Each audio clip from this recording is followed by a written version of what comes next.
Happy International Women's Day. Today we are celebrating all women around the world by learning about the female reproductive system.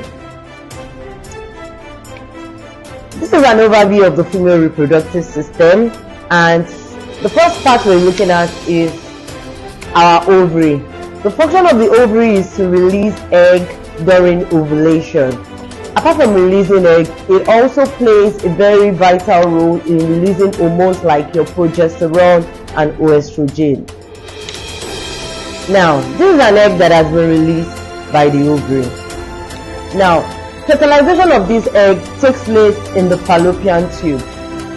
The function of the fallopian tube is to connect your ovary to your uterus. Like I told you earlier, fertilization of the egg takes place in the fallopian tube. When it is fertilized, when the egg is fertilized, it has to leave the fallopian tube and move into the uterus. However, in some exceptional cases, it does not leave the fallopian tube, and the fertilized egg, which is the zygote, begins to grow in the fallopian tube.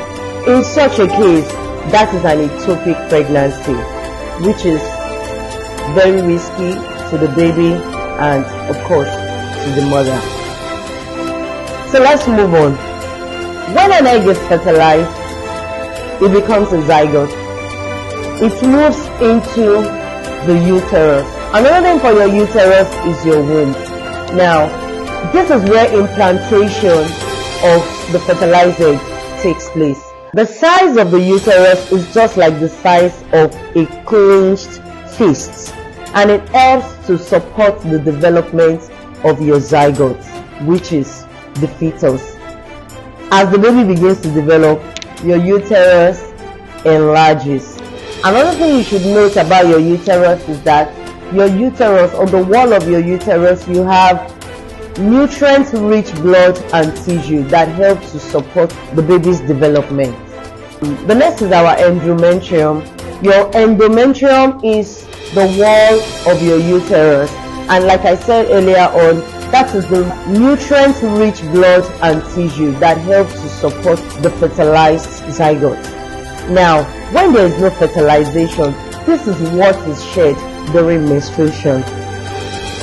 The next is our cervix. The cervix is the opening into the womb or the uterus. During childbirth, your cervix can open as much as 10 centimeters. 10 centimeters is about this. So it can open as much as 10 centimeters to allow the passage of the baby. And that's when we say, oh, I am fully dilated, or I'm fully dilated. So the next is our vagina. Our vagina connects the whole system to the external environment. It also serves as the passage for the baby during childbirth. And of course, the opening for sexual intercourse. I hope you have been able to learn about the female reproductive system. As female, it's important that we take care of ourselves, especially during our menstrual flow, by changing our pads and tampons regularly, showering, and also eating balanced diet. It's also important during this time of menstruation, when egg does not get fertilized and the wall of the uterus is being shed, which I said earlier on, that comes out as our menstrual flow. It's also important that we do a lot of exercise to support our reproductive system. Happy International Women's Day.